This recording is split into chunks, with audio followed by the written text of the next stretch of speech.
Alright, I think I have a heater core leak right now. So I think what I'm going to be doing today is installing a heater core, a little 90-degree hose to bypass the heater core hoses right there. And just to kind of show you my symptoms. So I actually don't see any visual leaking from those, but I definitely had coolant coming down this way, and it was actually coming right about from about here because it was hitting the exhaust. And you can hear it sizzling.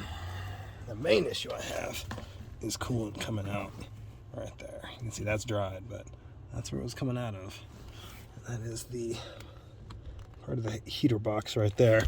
And then I've got the classic symptom of moisture here on the windshield. And then while we were driving, I was getting kind of that hazy fog coming out of the passenger side vents here and the passenger air vents. And it smells like coolant. So definitely have a leaking heater core. I was curious, sorry about the hand there, if it was the hoses, but they actually appear to be okay. I'm probably still leaning towards replacing it. Now, if I understand it right, this hose here is the, I want to say this is the flow coming in, because this connects to the intake manifold right there. And then this hose goes back out, hits a T-junction right there, and I believe feeds back to the water pump.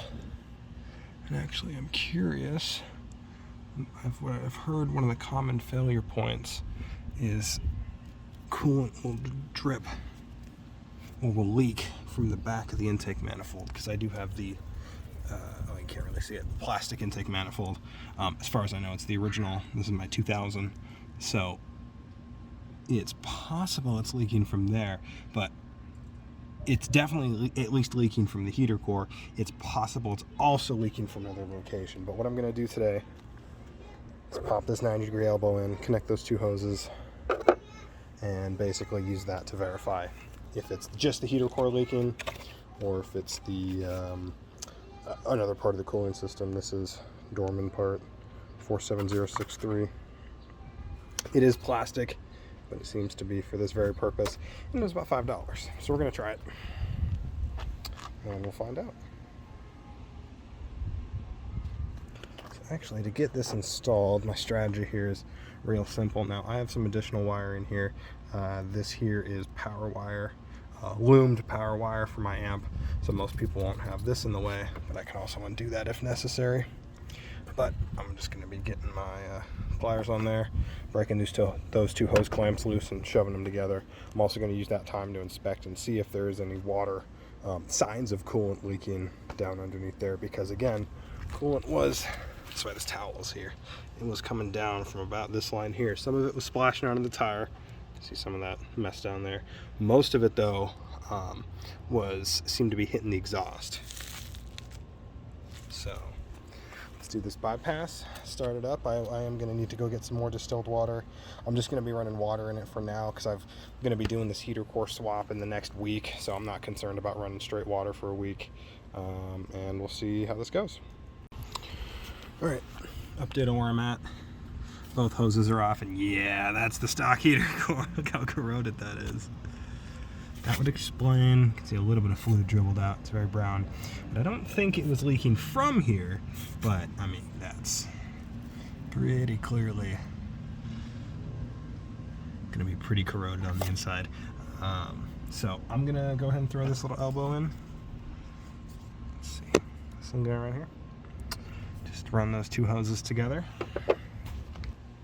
Alright. Here's where I'm at with the heater core bypass. So this hose comes off the intake manifold. This one I believe goes to, you can't really see it, there's a junction down there, and I believe it goes back to the water pump. So that is installed, and obviously the routing's not going to be perfect because this is now on a 90-degree angle, but I'm just doing some tests on where I can kind of shove this for now.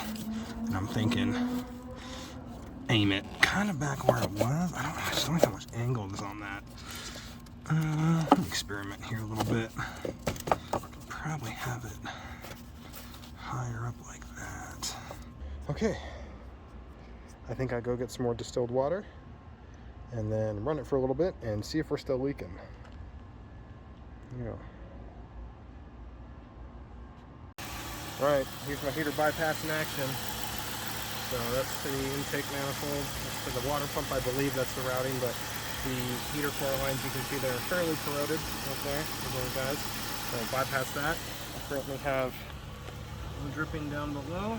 It was very much dripping, so I was a little low on coolant, so I've got this distilled water here.